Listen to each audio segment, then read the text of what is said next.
Coming up on our newscast tonight. With the mercury soaring by the day, thousands of people have succumbed to heat-related illnesses this year alone. Amid other sectors being affected by the abnormal hot conditions, the government continues to devise new measures to cope with the situation. A group of people, including one South Korean national working on a water supply project in Libya, has been kidnapped and held captive since early July. The abductors seem to want to negotiate the terms of their release. Seoul's top diplomat is in Singapore to attend meetings with her counterparts from ASEAN member states. Talks center around the new Southern policy, North Korea, and what should be the next steps to take. News Center begins now.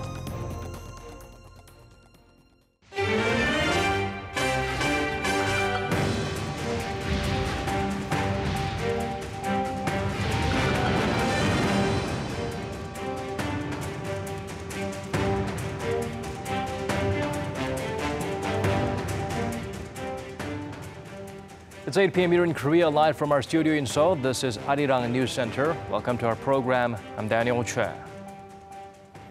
Another day, another record-breaking temperature here in the capital at 39.6 degrees Celsius. New national all-time highs is also set with the eastern part of the country hitting the big 40. But we've not experienced the worst this summer has to offer yet. Mercury will continue to rise. Hong Yu has our top story. Today, Seoul recorded the highest temperature the city has seen in its modern history, 39.6 degrees Celsius. People are hiding in the shade and fanning themselves, but there's almost no escape. This extreme weather is expected to continue until Friday. Even at night, it'll just barely get below 30 degrees, which is what scientists call a tropical night. Right now, almost the entire country is under a heat wave warning, the only exception a narrow strip on the East Coast, which is on alert. This heat raises what they call the discomfort index, so my son and I are constantly looking for some shade. I'm also worried about our electric bill because we've been sleeping with the air conditioning on every night. It's like every time you walk outside of the building with air condition, it's like you have a really hot wind inside. And we are from Denmark, so we are not used to this weather. So it's really hot. Just standing outside for a few minutes can make you sweat and feel dizzy. The hot weather is keeping many people indoor. Even this famous tourist spot is quieter than usual. Gwanghwamun Plaza in downtown Seoul is usually filled with tourists visiting the nearby royal palaces and office workers going out for lunch. But there weren't many of them today. The same goes for Myeongdong, a popular shopping district. Myeongdong usually so packed it's hard to move, but today the main street was almost empty, and so were the stores. Because it's so hot, we haven't had many customers this month. It's so hot that now the government has declared a heat wave a natural disaster, and so customers only come when the sun's gone down. If this goes on, there are worries about the danger to people's health and what the effect will be on local businesses. Hong Yu, Arirang News. Seoul's prime minister ordered officials to come up with effective countermeasures against the extreme weather as it led to illnesses and deaths. He wants to better protect workers vulnerable to the heat and minimize public burden, including sky-high power bills, the result of prolonged usage of fans and AC. Kim Mo-kyun explains further. Prime Minister Lee Na-kyun has called on government agencies to find ways to cope better with the prolonged heat wave. The Prime Minister's office said Wednesday that Lee asked for the nation's agriculture, labor, and transport ministries to make it so workers at government construction and engineering projects can take a break during the early afternoon hours or do their work at times when it's less hot. He even said they should consider delaying some projects. Lee recommended that private businesses also look into such measures and stressed the need for workers to be aware of their health and take safety precautions to prevent heat stroke. He also visited a post office later in the day to encourage and acknowledge the hard work of postal delivery workers. Those people exposed the most to the heat include our postal workers. I came here to express my gratitude for their hard work.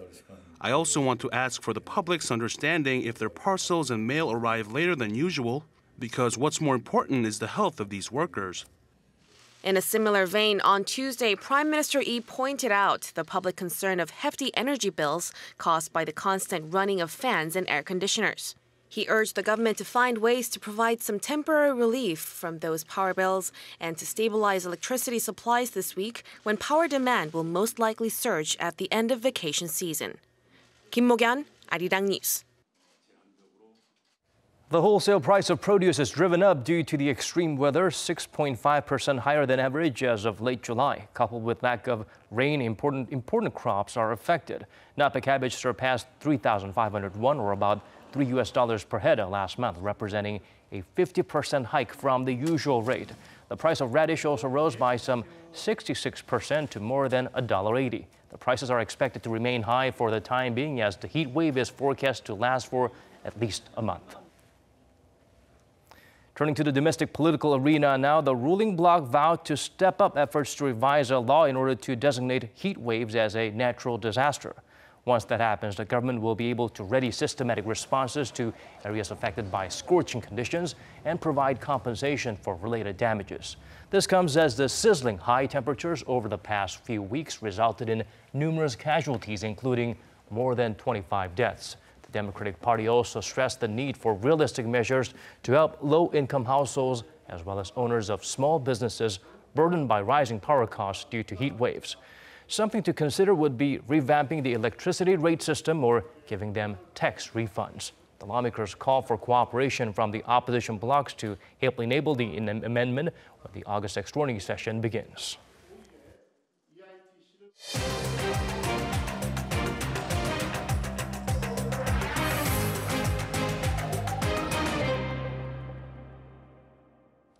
For almost a month now, a South Korean man along with 3 co-workers from the Philippines have been abducted and held captive by an unknown armed group over in Libya.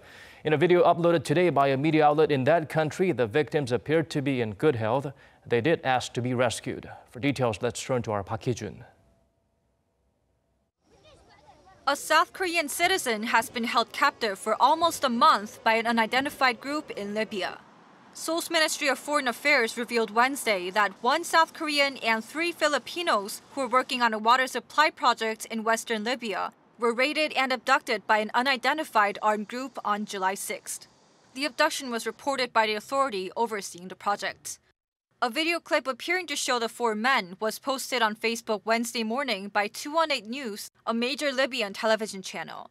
They say they're from South Korea and the Philippines, and surrounded by men with guns, they're pleading for help. According to an official at the ministry, it's not yet known who the kidnappers are or what their motive is, but the clip is likely a sign that the group wants to negotiate terms for the abductees' release. And they're expecting the group to make contact very soon. The foreign ministry says the South Korean government has been doing its best to ensure the Korean man's safety since it became aware of the situation last month.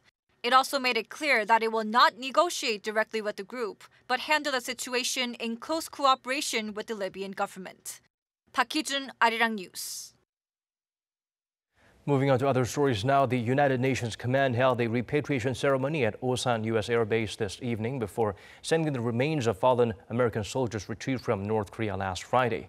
Key military officials from Seoul and Washington were there, including Defense Chief Song Young-moo, UNC Commander Vincent Brooks, and U.S. Ambassador to South Korea, Harry Harris. In his speech, General Brooks said it is a solemn obligation to send those who went missing in action during the war to their families and countries, calling the recent cooperation with Pyongyang important humanitarian efforts.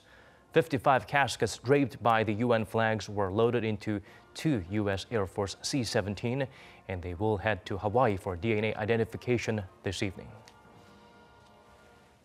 There are still a few more days to go until the ASEAN Regional Forum kicks off, but already Seoul's top diplomat was kept busier than ever as soon as she landed in Singapore. Lee Ji-won shares with us what was discussed during the first few bilateral talks.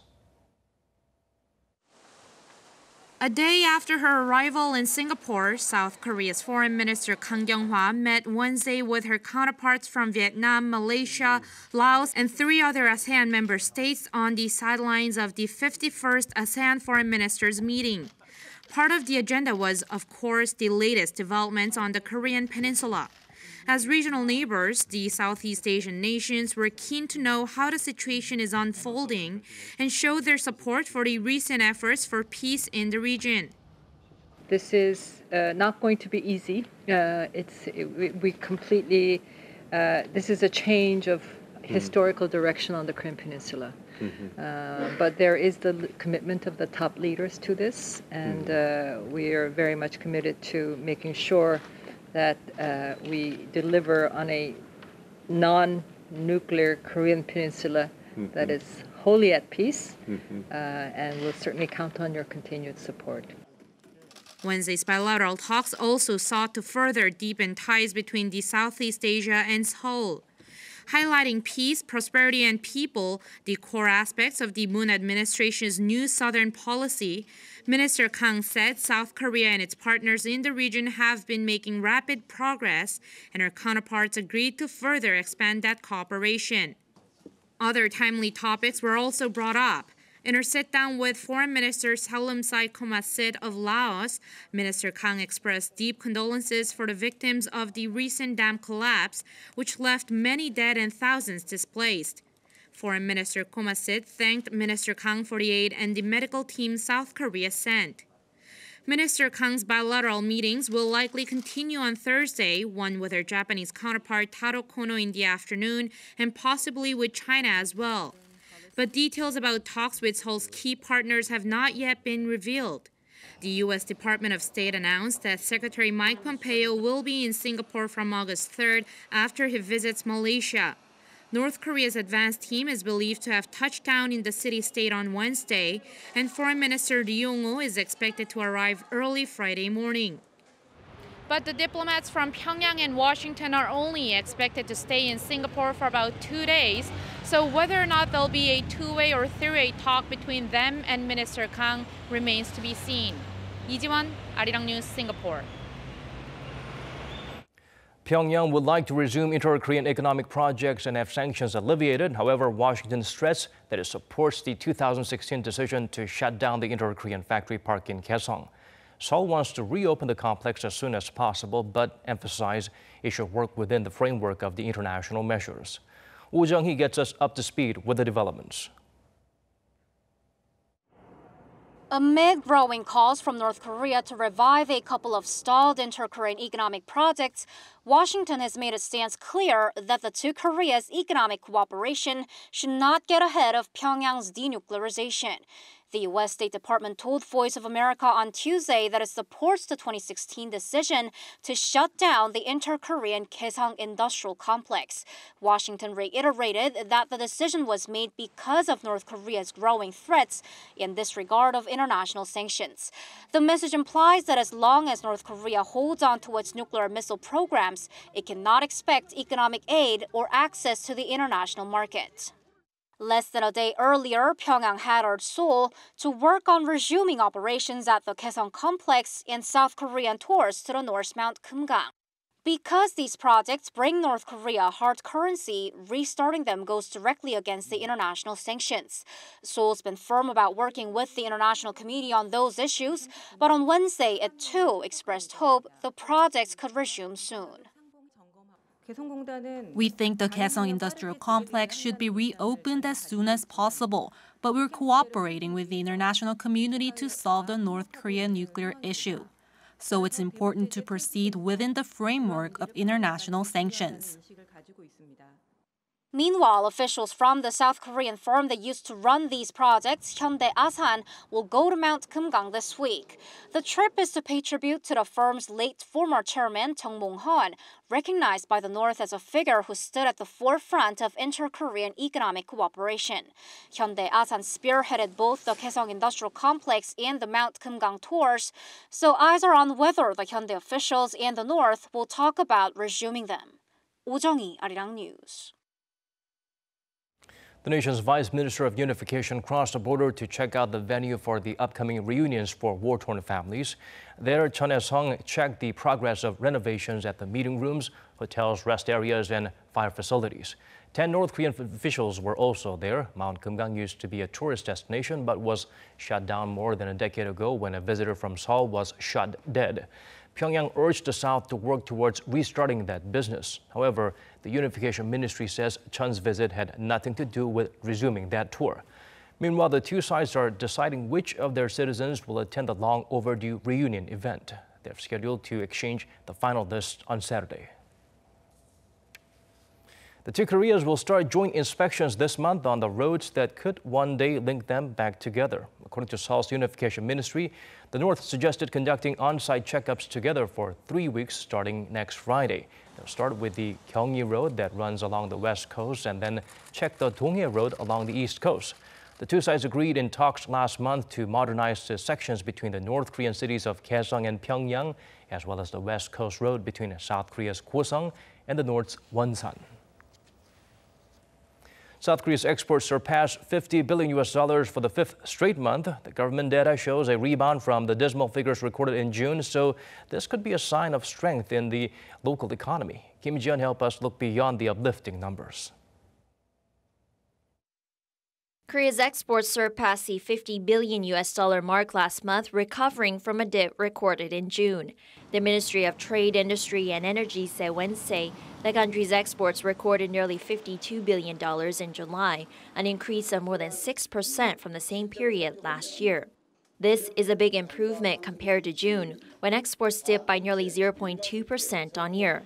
10 of the 13 main export items saw increases, including petroleum and petrochemical goods, steel, semiconductors, machinery, and computers. Semiconductor exports in particular increased for the third consecutive month in July, surpassing $10 billion, the fourth highest monthly record ever. Exports of computers also increased for the 16th straight month in July. A global shortage of semiconductors has continued since the end of 2016. Prospects are good for Korea's semiconductor exports in the latter half of this year as well, with unit prices expected to stay at the current level. Meanwhile, exports in shipbuilding dropped by a staggering 73.4%, followed by home appliances, which dropped by nearly 16% on year last month. Auto exports dipped for the sixth straight month in July, falling by 13.5% from July last year, as shipments to Korea's biggest auto export market, the U.S., slumped, following U.S. import restrictions. The auto sector is also affected by changes to Korea's labor rules, including shorter working hours. But as we adjust to the changes, the ministry thinks auto exports will recover in the second half. Exports to China and South American countries increased the most, growing by around 27% and 23% respectively. Exports to the ASEAN region and India dipped due to increased local competition. Imports also increased by more than 16% in July on year to record nearly $45 billion. The trade surplus for July was more than $7 billion. It was the 78th straight month it has been in surplus. The ministry cites favorable economic conditions for the global manufacturing sector, increases in gross domestic product among major economies, and increases in unit prices of major exporting goods for the strong export figures. Kim Ji-yeon, Arirang News. Consumer prices have risen by more than 1% for the 10th straight month. According to Statistics Korea, July's index inched up 1.5% on year on the back of higher global oil prices and agricultural products. The price of petroleum goods rose more than 12%, driving up overall consumer prices by 0.5%. Agricultural goods prices climbed 4.2%, mainly due to higher red pepper and rice prices. Core inflation that excludes energy and food prices spiked 1%. A month ago, the maximum weekly working hours has been reduced to 52 from 68. The government measure currently only applies to public and private firms with 300 or more employees. Already, the pros and cons of the sudden change are becoming clearly visible. Ko Ryun-hee went out to hear about the impact straight from the horse's mouth. Here at a large cable manufacturing company in Anyang, south of Seoul, employees get ready to leave work every day at 5:20 p.m. In big companies, some employees like Lee Seung-ho are making the most of the 52-hour working week. Now that I have more time, I look for new activities I can do after work. Recently, I've become interested in table tennis. The biggest change for people who work at big firms is a better work-life balance. This has also helped leisure businesses, which are benefiting from an increase of customers. I've seen more office workers coming in after work since July. I think it's because they can leave work earlier. I've seen 4 to 5 new people coming into play per week. Although the new system might have helped big companies and their workers, it's quite a different story for smaller firms. Many think companies with fewer than 300 people are not affected by reduced working hours, but small and medium-sized businesses say they have their own hardships. Many large companies use small businesses as subcontractors, so SMEs are directly affected. For instance, some small businesses experienced a decrease in workload due to fewer orders in July. I think this is because many big companies are reluctant to jump into new industries after the reduced working hours. Meanwhile, for small businesses preparing to implement the new work system in the coming years, a professor of sociology says the government's role is crucial. For small and medium-sized businesses, it is difficult to keep track of when their employees show up or leave work. The government should provide consulting or funding in regards to this system. 고륜이 아리랑 뉴스. BMW is facing a lawsuit here in the nation following a series of engine fires. The auto giant has recalled the model in question, but according to our Choi Si-young, that gesture is nowhere near enough to quell local consumers' anger and disappointment. BMW Korea has recalled more than 100,000 vehicles of 42 different models of a faulty component prone to cause a fire. A group of Korean consumers filed a complaint at the Seoul Central District Court against BMW Korea and its official dealership Deutsche Motors. They said in a petition that the recall doesn't address the fire risk because the car maker promises to replace the faulty part only if they are found to be defective. They also expressed worries over a potential delay in the process of recalling more than 100,000 cars. They are seeking around $4,500 each and could ask for more in damages in the litigation process. Many people are asking me about the lawsuit. I plan to continue filing a complaint week after week. It is likely that a year will pass by until the first ruling comes out. After the complaint was filed against BMW, more than 1,000 people joined an online cafe to prepare for a lawsuit against the German automaker. And that number is still growing. The fire-prone faulty component called exhaust gas recirculation is also equipped in vehicles sold in other countries. According to BMW Korea, Korea registered the highest number of faulty cars due to the abnormal weather conditions these days. But experts differ. In automobile manufacturing, hardware like an EGR component goes with software that sends commands. This software is designed differently by region and country. The software may be the error in this case. When asked for comment on the experts' view, BMW Korea said the software is the same as the European ones and that there is no software malfunction. Choi Si-young, Arirang News.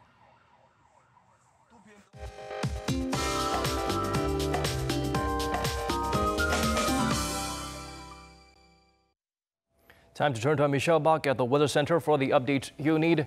Michelle, Korea experienced the worst heat wave in, I believe, 111 years today. That's right, Daniel. As we stepped into August, readings across the country reached levels never seen before since 1907. That's when the weather data started being compiled. The daytime high in Hongcheon, Gangwon province, went all the way up to 41 degrees Celsius, while Seoul also saw record-breaking highs of 39.6 degrees. The last time the capital experienced such sizzling temperatures was back in 1994, when the mercury reached up to 38.4 degrees. Now, the hot conditions are far from cooling down. If anything, they are intensifying, especially in the western part of the country because of the hot high-pressure front that's blanketing the Korean peninsula in addition to the warm easterly wind.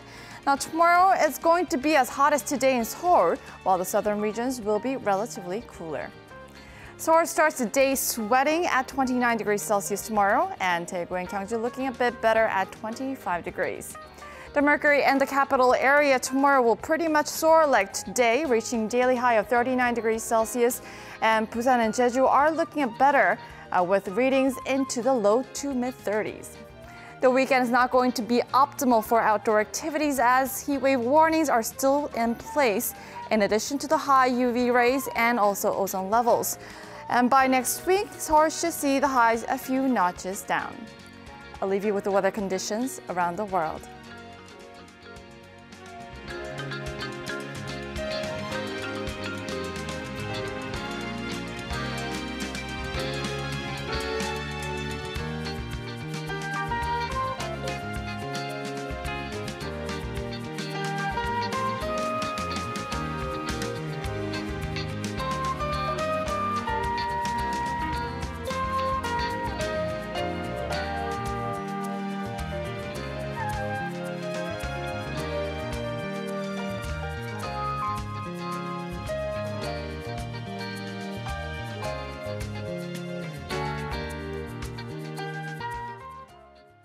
That's all we could squeeze into our newscast at this hour, wherever you may be tuning in from.